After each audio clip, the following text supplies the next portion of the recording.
Meus queridos irmãos, graça e paz. Estou gravando esse vídeo porque assim que eu postei o último vídeo agora, a resposta ao irmão Eduardo Américo, eu recebi 2 e-mails de uma pessoa que não quis se identificar e uma outra que se identificou como o senhor Ageu Cardoso dos Santos, não me disse de onde, mas também de forma respeitosa procurou me objetar em relação às objeções que eu fiz ao irmão Eduardo. O irmão Ageu disse o seguinte, que eu me contradisse ao objetar o irmão Eduardo. O irmão Ageu diz que quando eu digo que, objetando ao irmão Eduardo, que os únicos nomes que são considerados e que constam do livro da vida, segundo Ellen White, são os nomes dos que creem verdadeiramente, foi o que o irmão Eduardo afirmou no e-mail dele. Ele realmente faz essa afirmação. E o irmão Ageu diz então que eu me contradisse porque eu afirmei o que Ellen White afirma que foram os crentes, né? Somente os nomes dos crentes. Eu vou ler o texto de novo para que eu possa observar as objeções do irmão Ageu. Ao abrirem-se os livros de registro no do juiz, é passada em revista perante Deus a vida de todos os que creram em Jesus. Aí o irmão Ageu diz, olha, quando você quando você lê o que Ellen White afirma, você está confirmando o que o irmão Eduardo disse no seu e-mail. Até aqui, eu diria que sim, irmão Ageu. Eu diria que sim. Veja bem, o que eu procuro salientar é o seguinte, é que mesmo Ellen White se contradiz. Por que mesmo Ellen White se contradiz? Porque ela diz aqui, olha, aceitam-se nomes e rejeitam-se nomes. Aceitam-se nomes e rejeitam-se nomes. E ela diz, quando alguém tem pecados que permaneçam nos livros de registro para os quais não houve arrependimento nem perdão, seu nome será omitido do livro da vida e o relato de suas boas ações apagado do livro memorial de Deus. Então, com relação, irmão Ageu, a esses cujos nomes estão sendo rejeitados, estão sendo riscados do livro da vida, quem são esses, irmão? Quem são esses? São verdadeiros crentes? São verdadeiros crentes? Para Ellen White parece que são verdadeiros crentes, não é? Parece, porque ela afirma aqui no início do parágrafo, é passada em revista perante Deus a vida de todos os que creram em Jesus. Não é? Nos parece isso, não é? Mas olha, quem tem o nome rejeitado, ele teve o nome rejeitado por quê? Ela diz, olha, pecados que permaneçam nos livros de registro para os quais não houve arrependimento, nem perdão. Se não houve arrependimento, não houve confissão. Não havendo arrependimento nem confissão, não pode haver perdão. Esses que se negaram a se arrepender e confessar seus pecados e, portanto, não receberam perdão, não podem ser crentes verdadeiros, não podem ser considerados como crentes verdadeiros, irmão Ageu. São ímpios. São ímpios. É nesse ponto que eu procuro objetar o irmão Eduardo. Entende? Porque o irmão Eduardo disse no e-mail que somente os nomes dos salvos é que estão sendo considerados. Certo? Mas como? Como somente os nomes dos salvos só os nomes dos salvos estão sendo considerados? Se Ellen White afirma que aceitam-se nomes, ótimo, maravilha. Mas rejeita-se nomes. Aceitam-se nomes e rejeitam-se nomes. É o que ela afirma aqui. Esses que têm os seus nomes rejeitados são verdadeiros crentes? Ou foram verdadeiros crentes durante um período? Não, nunca foram. Nunca foram. São ímpios. São ímpios. Esses são ímpios. É nesse aspecto, irmão Ageu, que eu digo que o irmão Eduardo está afirmando algo que a teologia adventista não afirma. Ou seja, verdadeiros crentes podem perder a salvação, irmão Ageu. Verdadeiros crentes podem perder a salvação. Você, como bom adventista, você sabe disso. Você advoga essa tese também. É possível perder a salvação. Alguém que foi verdadeiramente salvo pode perder a salvação lá na frente, justamente por conta do que Ellen White disse aqui, ó. Entende? Esses que perderão a sua salvação nunca foram crentes verdadeiros. Aos olhos de Deus, não.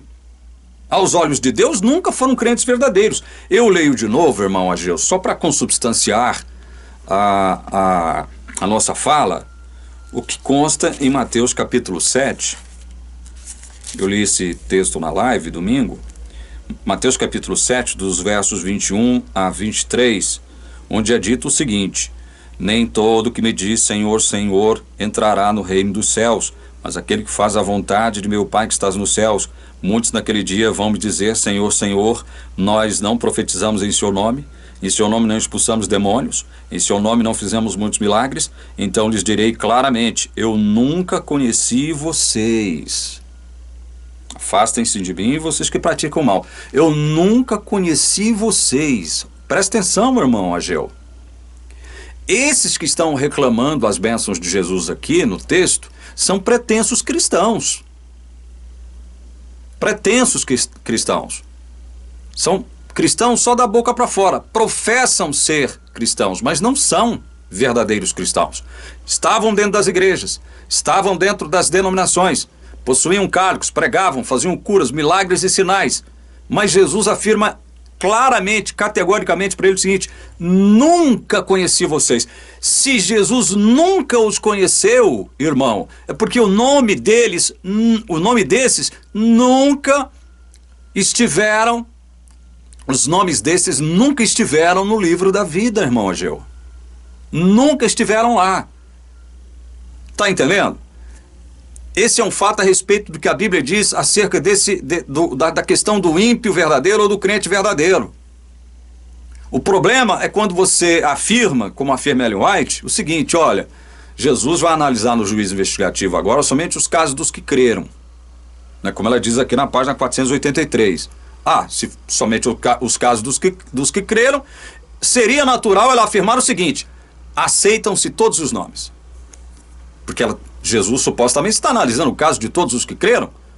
Mas aí mais embaixo ele diz, aceita-se nomes, rejeita-se nomes. Por que mesmo rejeita-se nomes?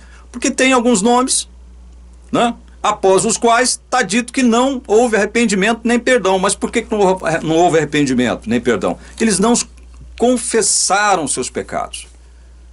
Não se arrependeram dos seus pecados. Portanto, não pode haver perdão dos pecados para uma pessoa que não se arrepende deles, não os confessa. Não pode haver perdão.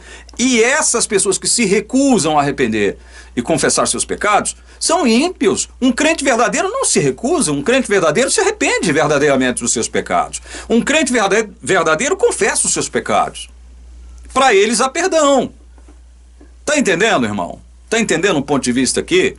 Eu não estou me contradizendo não, irmão. Eu estou tentando apresentar primeiro o ponto de vista contraditório, ainda que tradicional da igreja, com esse ponto de vista emitido, expressado pelo irmão Eduardo, que é um ponto de vista novo. Esse ponto de vista de que os nomes de todos esses que estão sendo considerados no juízo investigativo não estão no livro da vida, nem todos eles, aliás, o ímpio não consta lá, ele não pode ser chancelado. Por quê? Porque rejeitam-se nomes, há nomes que são rejeitados. Como nomes de verdadeiros crentes podem ser rejeitados? E como verdadeiros crentes não poderão se arrepender dos seus pecados? Como que um verdadeiro crente não se arrepende de seus pecados? Como um verdadeiro crente não confessa seus pecados? O verdadeiro crente se arrepende, confessa seus pecados, por isso recebe perdão. Tá entendendo, irmão? Parece complexo, né? Quem complica as coisas é a teologia adventista. Porque se observar a palavra como ela está, não vai haver complexidade. Professam ser cristãos, estão dentro da igreja, mas não são verdadeiros cristãos. E Jesus deixa claro o seguinte: nunca vos conheci, ou seja, eles nunca pertenceram a Jesus. Seus nomes nunca estiveram no livro da vida. Olha outro texto que vai na mesma direção desse aqui, irmão Ageu. Mateus 25, 11 e 12. Mateus 25.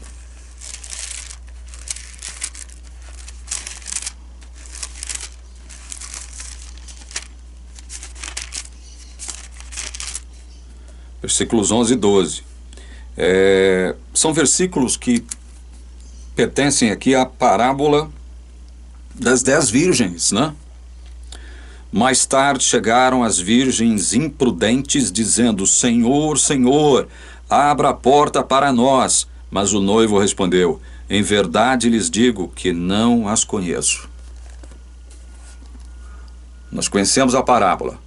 10 virgens, 5 nécias ou imprudentes, 5 sábias, 5 leais, 5 fiéis. Com a relação às 5 imprudentes ou 5 nécias, Jesus diz categoricamente a elas: não as conheço. Estavam na igreja, possuíam a Bíblia, a lamparina estava ali, possuíam a Bíblia, pregavam a palavra, faziam curas, milagres, na verdade, como diz o texto de Mateus capítulo 7. Jesus diz categoricamente para elas o seguinte: não conheço vocês. Não as conheço. Então, meu irmão, um falso crente, para Deus, é um ímpio verdadeiro. Aquele nome que possivelmente estiver sendo rejeitado, ou supostamente estiver sendo rejeitado por Deus no juízo investigativo, assumido por vocês, teologia adventista, esses são ímpios, não são nomes de crentes verdadeiros que estarão sendo rejeitados. Veja, o ponto de vista salientado pelo irmão Eduardo, segundo a Bíblia, está correto. Por que está correto? Eu sou obrigado a ler de novo Apocalipse, capítulo 13, certo? Vamos lá para Apocalipse, capítulo 13, verso 8. E ela será adorada por todos os que habitam sobre a terra, aqueles que desde a fundação do mundo não tiveram os seus nomes escritos no livro da vida do Cordeiro que foi morto. Então, irmão Ageu, a Bíblia deixa claro aqui o seguinte: quem unicamente seguirá a besta? Somente aqueles que nunca tiveram seus nomes inscritos no livro da vida, meu irmão. Esses estarão do lado da besta e do povo que seguirá a besta. Eles também farão parte do povo que seguirá a besta. Quem são esses? Esses que nunca tiveram seus nomes escritos lá. Por isso aqui na minha live de domingo, eu perguntei o seguinte: de que lado esses que terão seus nomes rejeitados, como Ellen White disse aqui no Grande Conflito, e seus nomes riscados do livro da vida, de que lado eles ficarão? Porque são ímpios, não fazem parte do povo de Deus. Mas o Apocalipse está dizendo que quem adora a besta, quem estiver do lado da besta, nunca teve seus nomes escritos no livro da vida. Ellen White está falando que muitos terão seus nomes rejeitados e riscados do livro da vida. De que lado permanecerão esses? Haverá um povo neutro no conflito final? Você sabe que não existe isso, né? Você sabe que a Bíblia não dá suporte para essa ideia. Ora, se tem um nome rejeitado, é ímpio. Se é ímpio, automaticamente tem que ficar do lado da besta. Só que Apocalipse deixa claro, e em outro lugar também, Apocalipse 17, 8 vai dizer basicamente a mesma coisa. Somente os nomes de quem nunca esteve lá no livro da vida, os nomes que nunca estiveram no livro da vida, esses seguirão a besta. Farão parte do povo que vai estar seguindo a besta agora no conflito final. Aí vem a igreja adventista e diz: não, é possível sim apagar o nome do livro da vida. Primeiro que Moisés já disse isso, aliás, Deus já disse isso para Moisés, lá em Êxodo capítulo 32, riscarei do meu livro todo aquele que pecar contra mim. Eu inclusive já fiz um vídeo sobre isso, né? Aliás, alguns, se não me engano, 2 ou 3 vídeos falando sobre esse assunto. Olha, meu irmão, o livro citado em Êxodo não é livro da vida, não há citação do livro da vida dali, de forma alguma. E se for assim mesmo, riscarei do meu livro todo o que pecar contra mim. Irmão Ageu, o que vai acontecer com todo mundo então? Todo mundo vai se perder. Por quê? Todo mundo peca. Não há homem que não peque, diz a Bíblia. 1 Reis 8,46, Eclesiastes 7,20, 1 João 1, 8 a 10. Não há homem que não peque. Se não há homem que não peque, a Bíblia diz, não há homem que não peque. Deus diz, olha, riscarei do meu livro todo pecar contra mim. Então quem que será salvo, irmão? Segundo o entendimento crasso e superficial desse texto de Êxodo, ninguém será salvo. Aí vem vocês e diz o seguinte: não, Apocalipse, é possível apagar o nome sim, é possível perder a salvação sim, porque Apocalipse 3,5 diz. Então vamos ler Apocalipse 3,5, irmão Ageu. O vencedor será assim vestido de branco, De modo nenhum apagarei seu nome do livro da vida. Pelo contrário, confessarei o seu nome diante de meu Pai e diante dos seus anjos. O vencedor será assim vestido de branco e de nenhum modo apagarei o seu nome do livro da vida. Irmão Ageu, preste atenção que o Apocalipse está falando justamente aquilo com o qual o irmão Eduardo parece concordar, e eu também, porque é bíblico. Somente os nomes dos vencedores é que estão no livro da vida. O texto aqui não está falando dos perdedores. A batalha tem início, tem um desenvolvimento e tem um final. No final, quando essa batalha terminar, é declarado um vencedor e um perdedor. É somente no final que o vencedor é declarado vencedor. O vencedor não é declarado vencedor antes da batalha final, antes de terminar a luta, irmão Ageu. O texto está falando do final, no final de tudo. O texto está tratando de dizer que o vencedor, ou seja, a batalha acabou, a luta acabou, se encerrou a guerra, no final de tudo, o vencedor terá o seu nome conservado para sempre no livro da vida. Deus jamais apagará seu nome de lá. Agora, o texto não está dizendo que o nome do ímpio pudesse estar lá e Deus depois apagou porque ele perdeu a luta. Não é isso que o texto está dizendo, irmão. Não é isso que o texto está dizendo. Se fosse assim, a própria Bíblia se contradiria, porque Apocalipse, o próprio Apocalipse está dizendo, olha, quem vai seguir a besta? Quem estará contra o povo de Deus e o Evangelho? Somente aqueles que nunca tiveram seus nomes inscritos no livro da vida, meu irmão. Entende? Então, essa foi a objeção feita pelo irmão Ageu. Ele não me falou de onde ele é, mas eu agradeço ao seu e-mail, irmão Ageu. Eu agradeço pelo fato de o senhor me dar essa oportunidade de ampliar aquilo que eu disse agora no meu último vídeo, que foi publicado agora mesmo. O outro e-mail que eu recebi, o irmão não quis se identificar, mas ele disse que eu me contradisse, também, né, afirmando que eu me contradisse, quando eu procurei responder objetar ao irmão Eduardo, com relação a Daniel 8, quando eu disse o seguinte, olha só, você afirmou que o fato em questão, o objeto principal do capítulo 8 de Daniel, são as profanações contra o santuário e só. Você está se contradizendo porque no próprio vídeo você diz que o povo de Deus foi afetado pelas profanações. E você disse que somente o santuário foi profanado. Gente, parece até realmente que há uma contradição da minha parte aqui, né? Se você analisar a coisa por alto e não prestar atenção nas implicações daquilo que a gente fala, muitas vezes a gente pode parecer que a gente se contradiz. Veja, o que está envolvido? O que está envolvido no conceito de santuário? O que está envolvido? Primeiro, Deus está envolvido. Pai, Filho e Espírito Santo estão envolvidos com o conceito de santuário. Certo? Jesus está mais envolvido ainda porque ele é o Messias. Foi ele que veio, encarnou, se tornou homem. Para quê? Para carregar os nossos pecados. Jesus está muito envolvido com a questão do santuário, porque ele é o Cordeiro de Deus que morre em nosso lugar e tira o pecado, o nosso pecado, que leva o nosso pecado, certo? Mas o povo de Deus também está envolvido, é povo de Deus que é substituído pela morte do Cordeiro, que era realizado onde? No santuário. O povo de Deus também não pode ser dissociado da questão do santuário. O povo de Deus só é salvo porque existe santuário. Então, quando o chifre pequeno atenta contra o santuário, ele está atentando contra Deus Pai, ele está atentando contra Deus Filho, ele está atentando contra o Deus Espírito Santo, que é o agente divino que nos convence do pecado, da justiça e do juízo. Ele está atentando contra o povo de Deus. O povo de Deus que aceitou a substituição proposta por esse Deus na pessoa de Cristo. Então, o povo de Deus é afetado. O povo de Deus é afetado.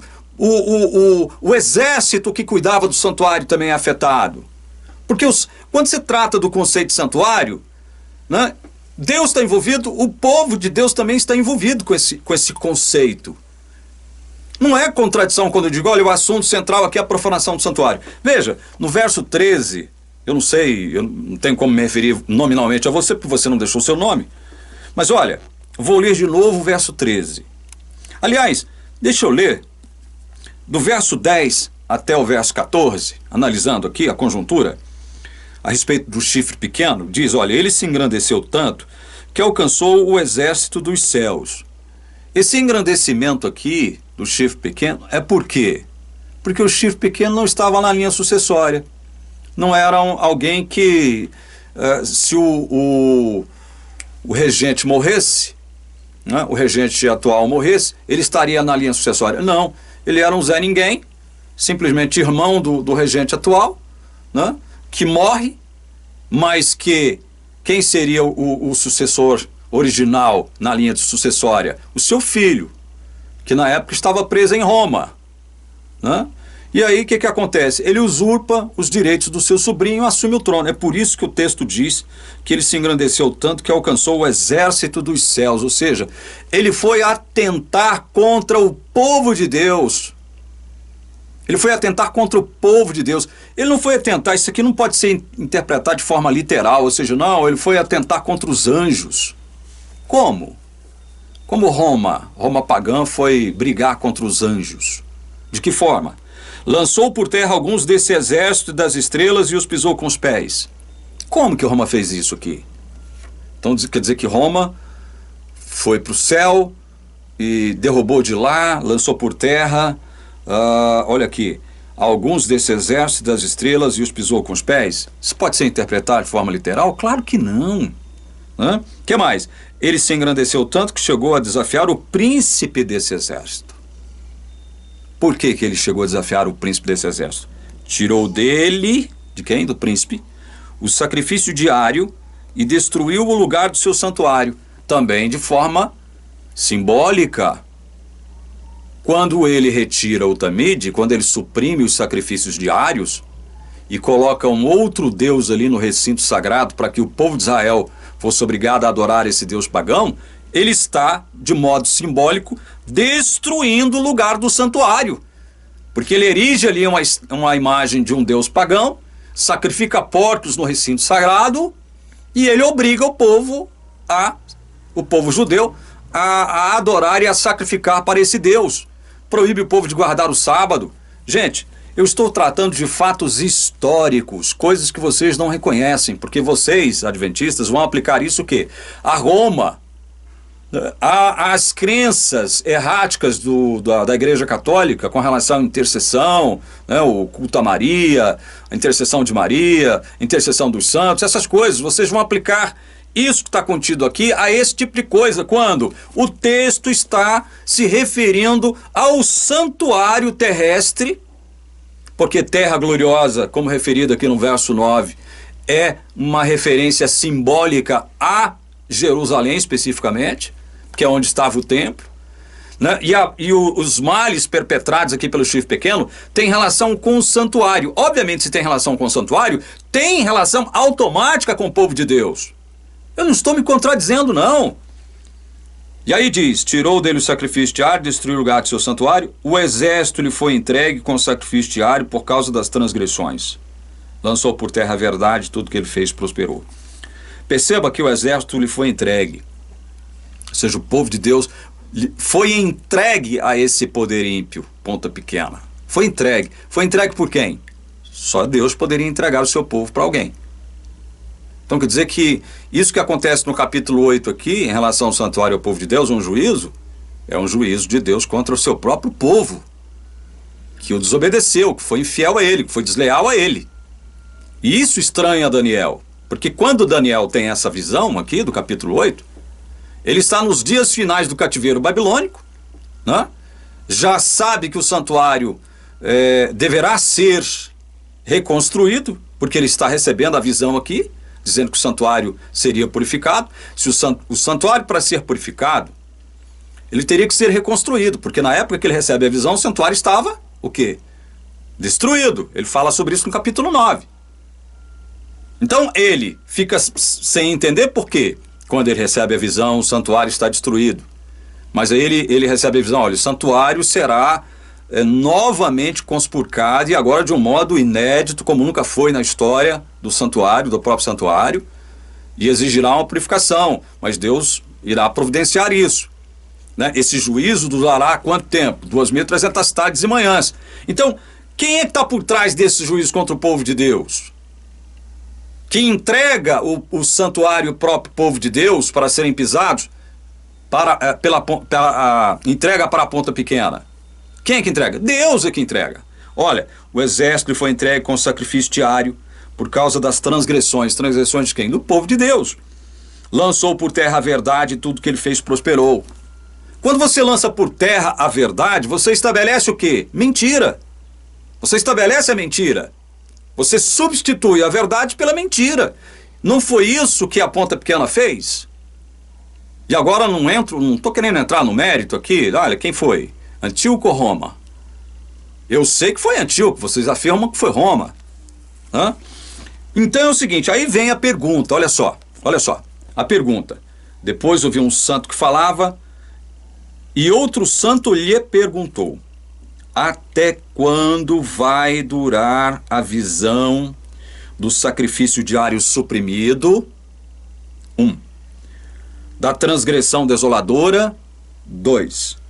Até quando o santuário e o exército ficarão entregues para serem pisados aos pés? Então você vê que são três perguntas relacionadas a quê? A tempo. Perguntas que localizam, que centralizam, que enfocam, enfatizam o fato central. Quais são os fatos centrais aqui elencados? Sacrifício diário suprimido, transgressão desoladora, santuário e exército entregues para serem pisados ou pisoteados. São esses os fatos. São esses os fatos em questão.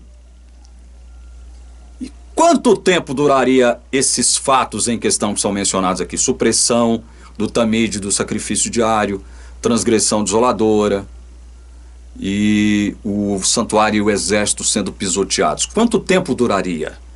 2.300 tardes e manhãs. O que vai dizer a igreja adventista? 2.300 anos. Começaram quando? 457. Terminaram quando? 22 de outubro de 1844. Então, veja, não entrando no mérito aqui, se foi Antíoco ou Roma, quando é que a profanação, essas desolações, essa transgressão, essa supressão do tamide, santuário e o povo pisoteados começa? Quando é que isso começa? Segundo vocês mesmos, em 457. E vai terminar quando? Em 1844. Meu Deus, será que é difícil chegar a essa conclusão? Porque os fatos relatados aqui estão relatados juntamente com a questão do tempo de duração desses fatos. Os fatos relatados são as transgressões, as profanações, as contaminações que santuário, o povo de Deus, o próprio Deus, né, teriam que aceitar. O nome de Deus foi vilipendiado aqui. Jesus foi vilipendiado. O nome de Jesus não está implícito aqui, mas o príncipe aqui, como sendo o príncipe do exército, é uma referência a Cristo. Ele foi pisoteado simbolicamente. O nome de Deus foi pisoteado simbolicamente. O santuário foi destruído simbolicamente. Por quê? Porque além de suprimir o tamide, ele substituiu a verdade pela mentira. Colocou um Deus ali dentro para ser adorado, no lugar do recinto sagrado onde o próprio Deus verdadeiro era adorado. Então, não há como você ficar ampliando isso aqui. Isso aqui teve um momento histórico em que isso se cumpriu. E teve, obviamente, como vocês mesmos afirmam, um começo, 457, e um fim, 1844. São vocês que determinaram esse espaço de tempo, 457, 1844. Vocês não podem trabalhar com assuntos que não fazem referência ao que está contido nesse texto aqui. Tanto é verdade que esse texto, que nós chamamos de material bruto aqui, vai ser trabalhado pelo anjo a partir do versículo, deixa eu ver aqui, a partir do versículo 15 em diante, o anjo vai trabalhar agora, vai tratar de manipular esse material bruto, trabalhar com a tentativa de explicar a Daniel o que estava para acontecer, com relação ao que mesmo? Transgressão desoladora, o sacrifício diário suprimido, santuário e exército, ou seja, o povo de Deus sendo pisoteados. Esses são os pontos em questão. Certo? E vocês determinaram. Quando isso começa? 457. Quando termina? 1844. Pronto, é isso que nós temos que analisar. Está aí o foco. Está aqui o material que tem que ser analisado. Inclusive, é esse material bruto, até 2.300 tardes e manhãs, o santuário será purificado, por conta do quê? Supressão do Tamide, transgressão desoladora, santuário sendo pisoteado, o exército sendo pisoteado. Esses fatos teriam que ter fim no final das 2.300 tardes e manhãs, que vocês consideram como anos. Teriam que ter fim aí. E é isso que precisa ser analisado. Entende? Então é isso que nós precisamos analisar. É isso que nós precisamos analisar. Nós não podemos fugir daqui. Agora, quando você disse que eu me contradisse, porque eu disse que somente o santuário estava sendo afetado, é óbvio que, como eu disse, só rematando, terminando o vídeo, que quando você fala do santuário, que o santuário está sendo afetado, profanado, contaminado, desolado, pisoteado da forma como ele é aqui, na descrição do capítulo 8, é óbvio que você está incluindo aí na questão do santuário, você está incluindo o povo de Deus, você está incluindo aquele destacamento de levitas que cuidava do santuário, você está incluindo o próprio Deus aí. Figurativamente falando, o santuário foi destruído. Figurativamente falando, o próprio Deus foi pisoteado. Aqui, figurativamente falando. Então nós precisamos trabalhar com esse material aqui. O material bruto é esse.